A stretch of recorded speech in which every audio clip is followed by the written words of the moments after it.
Welcome in, I'm Artress, and overnight Bandai has implemented a banned and restricted list for the One Piece card game, which takes place April 1st.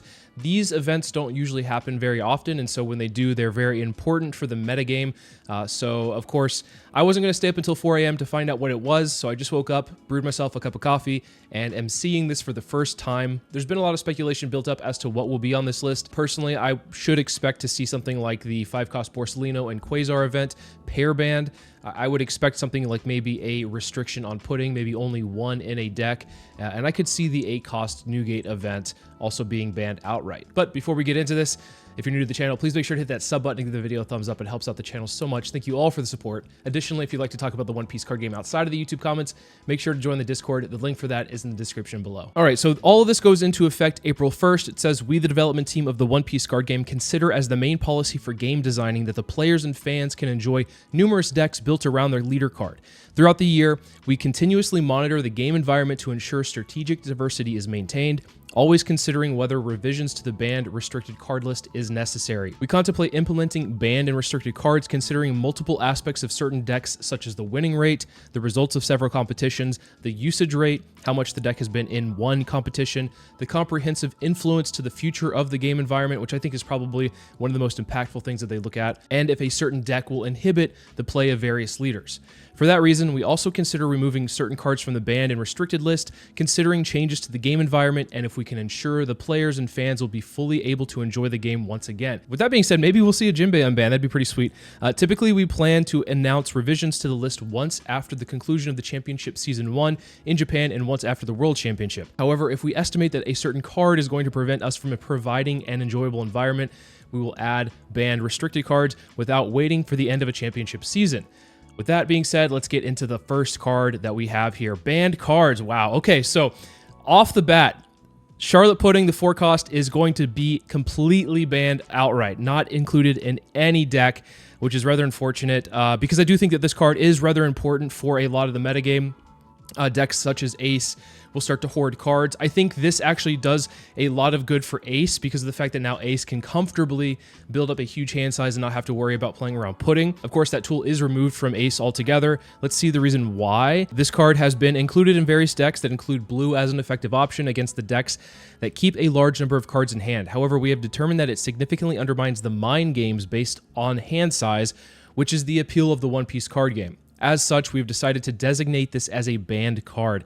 I'm not sure I quite agree with this. I think that this card is quite playable, or you can play around it rather. It's one of those that I think a card, if it needs to be banned or restricted, it's one where the opponent is unable to play around it. Oftentimes, you can just pitch cards out of hand or counter out to stay within 5 to 6 so that your opponent doesn't necessarily have the incentive to putting you. So I'm not entirely sure that this is needed. I understand why the community is rather upset with this card in general, just because sometimes you can draw into an unwinnable 5 cards when your opponent's trying to go for lethal. So in those situations, yes, it is a rather difficult card to play around, but for the most part, I think this card is one that is easily played around as far as just pitching cards out of hand, so you'd stay within that 5 to 6 limit range, so you don't really have to worry about your opponent playing an optimal Pudding at least.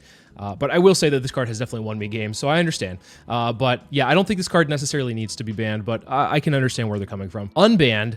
Oh boy, let's go. We have 4-cost Jinbe. All right, so 4-cost Jinbe from back in the heyday when Doflamingo was quite crazy. This card is now unbanned. We're able to play this again. This card says on play up to 1. 7 Warlords of the Sea type character card with a cost of 4 or less other than Jinbe from your hand. This will be very effective in a lot of decks like the Jinbe Leader, which we just recently got in the last set in OP14. And on top of that, Boa Hancock can also play this card pretty efficiently. There's probably another leader or two I'm forgetting. I believe OP01 Doflamingo at this point will be rotated out by the time this becomes unbanned. So this was actually the real reason why I think that this card became banned, is because cheating out 2 bodies on your 3-Dawn turn was quite powerful, and a lot of people just couldn't deal with that kind of power at that point in the game, and so I think they had to ban that for that reason. But I'm glad to see that this card is now back in play. Kingdom Come being unbanned is a little bit of an interesting one here.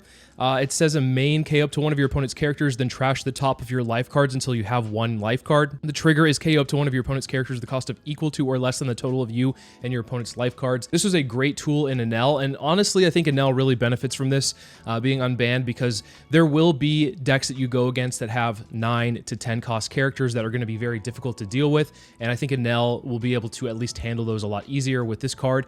8 cost Katakuri is being rotated out, so that does mean that a lot of your top end removal with 8 to 7s will be removed as well, but other decks that could benefit from this would be like Vegapunk. That deck likes to play around 1 to 2 life, so I could definitely see that being a card as well.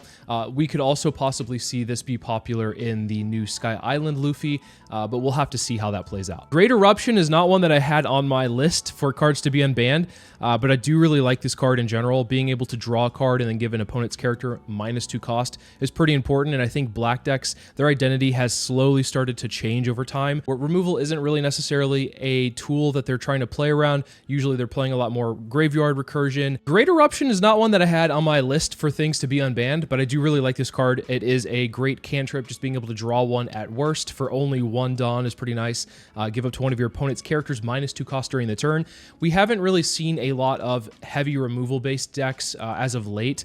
I know that black's identity is kind of shifting into a graveyard recursion style deck in general, but this might revitalize some of those decks that like to play heavy control, being able to get the opponent's characters reduced down to a certain cost and then removing them off of the field with certain effects. This is going to really be strong in Sakazuki from OP05, so we might see Sakazuki rise up a little bit. I don't necessarily think that the deck is going to be amazing, but I do think that this card really benefits that deck in general. We might also see this in Lucci. I believe that came out in OP07, so this might be another addition to that deck in general, just because you can draw through your deck a little bit faster, and there are some cards that play around cost reduction. They freed the Dick. Let's go. The 2-cost Moby Dick stage is unbanned. It says, your turn, if you have 1 or less life cards, you're Edward Newgate, and all of your characters of the type, including Whitebeard Pirates, gain 2,000 power. And it also has a trigger just to play the card.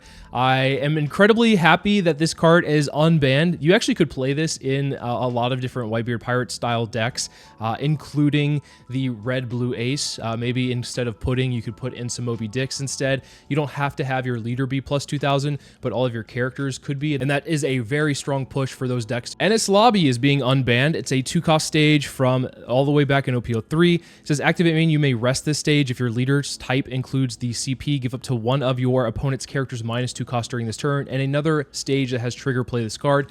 Now, I'm very interested to see why these cards are unbanned, because of the fact that these are from like OP02, this is from OP03, and these are all part of the block rotation 1, so maybe they're unbanned for kind of like the Eternal format. Maybe they're not necessarily unbanned for the current format we have, but that is something interesting to note, that yeah, these cards are from the block 1 rotation. I believe Great Eruption is as well. Yeah, it's in that 1 block rotation. So maybe this is more of an eternal unbanning, but maybe we'll have an explanation a little bit further down as we go. Ice Age is another card that is unbanned all the way from OP02.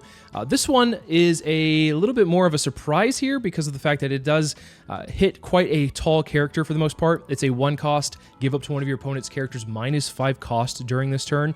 So this one, coupled with things like Great Eruption, basically allowed your opponent to remove a lot of things in general. Anything that your opponent might have gone onto the field with that went tall was usually gone when this card was in hand. So we might be seeing a little bit of a revival for removal decks. That being said, I guess it does make sense that there are a lot of anti-removal style cards introduced into the meta now. So maybe once those cards have been introduced, these cards can be back in, because then you have the opportunity to protect yourself a little bit easier with those cards, as opposed to before, when there wasn't really anything you could do when your opponent starts dropping Ice Age and Great Eruptions and things like that. So yeah, maybe that's the reason why these cards are seeing the unban. Looks like we got to the end of the page here. Ice Age being the last one that is unbanned. It just says, to maintain an enjoyable game experience with a huge diversity of decks for all players and fans, we continue to monitor the game environment and implement revisions if necessary. In the meantime, we hope you continue to enjoy playing the One Piece card game. They didn't explain why these specific cards were brought back into the meta, or if they're even legal in the current environment.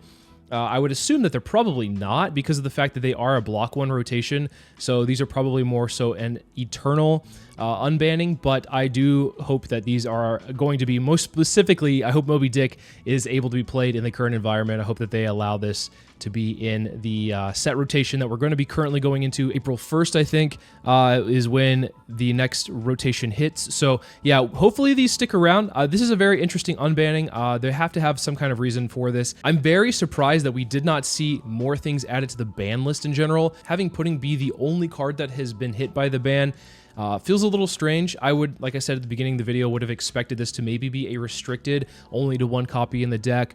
I could also see like pair bannings. Maybe they don't think the 5-cost Borsalino and Quasar event is necessarily that problematic. We haven't played with it in the West, so we don't really know necessarily how strong that combo is. I suppose we'll find out soon enough. And the 8-cost event for Ace is still alive. So that deck is very much not hurt by this card. I think that Ace actually becomes stronger. UP Luffy could also be a deck that becomes a lot stronger as well. You have to think about decks that have a huge hand size. And the only way that you can usually get over those decks is by playing pudding. And so Ace not having an answer to basically his deck mechanic, and same thing with UP Luffy not having an answer to his deck mechanic, I think just naturally makes those decks a lot stronger. The other interesting thing to note is that 8-cost Gecko Moria did not get unbanned, so they definitely think that card is still problematic in the current environment. Just being able to cheat out a couple of bodies for 8 and also have that 9,000 power stat line is pretty good. So yeah, I guess they think the 8-cost Moria is probably a little bit too good for this time, but the keynote here is that we have Jinbe back. So I'm fine with that. Jinbe's unbanned. This is really good for us. I think that this will be a great addition to the blue Jinbe leader from OP14. That one will probably change the deck composition a little bit more, because then you can start playing more warlords if you want to, as opposed to just necessarily straight up Fishman pirates or Sun pirates. So yeah, I think that this card being unbanned is pretty good. Raigo, interesting. I don't necessarily think that this is a problematic card. I never did think it was a problematic card, but I do think that this coming back means that Enel becomes a little bit stronger, Vegapunk becomes a little bit stronger, so pretty cool to see that, I suppose. And then, of course, I mentioned these cards, Great Eruption, Moby Dick, and Enies Lobby, along with Ice Age. All these cost reduction cards, along with Moby Dick, of course, might not necessarily be in the current meta that we'll have. These could just be eternal unbannings. So I think that these, this one is probably the most concerning, just because -5 cost for 1 is pretty hefty. I suppose the answer to Ace and like the tall decks now is cost reduction and getting rid of units that way. So I don't know. This one is an interesting one. I think I can understand where the rest of them are coming from. I'm glad to see Great Eruption come back. Enies Lobby, when Lucci was definitely the best deck in the format, was a huge problem just because of the fact that getting this for free is pretty crazy. I guess the same thing with Moby Dick. We only really got like 1 set to play with this all the way back in OP02, and then it was pretty much gone right after that. Not really much of a playtest opportunity, but maybe with this card coming back, we'll see just actually how strong this card really was, especially because the trigger, being able to play a stage for free, is insane. So overall, I think the ban list is interesting to say the least. I can understand where they're coming from. I don't necessarily agree with the pudding ban, but hey, I think it's fine. I don't think any deck is necessarily ruined because pudding is banned from the game in general. So yeah, I think it's fine for the most part. I think the community will like this ban overall, because I have seen a lot of people complain about pudding. But let me know in the comments below what you guys think about the ban list and unban list. What stood out to you guys the most? What did you hope to be banned in general? Let me know about that as well. As always, thank you guys so much for watching, and I'll see you in the next video.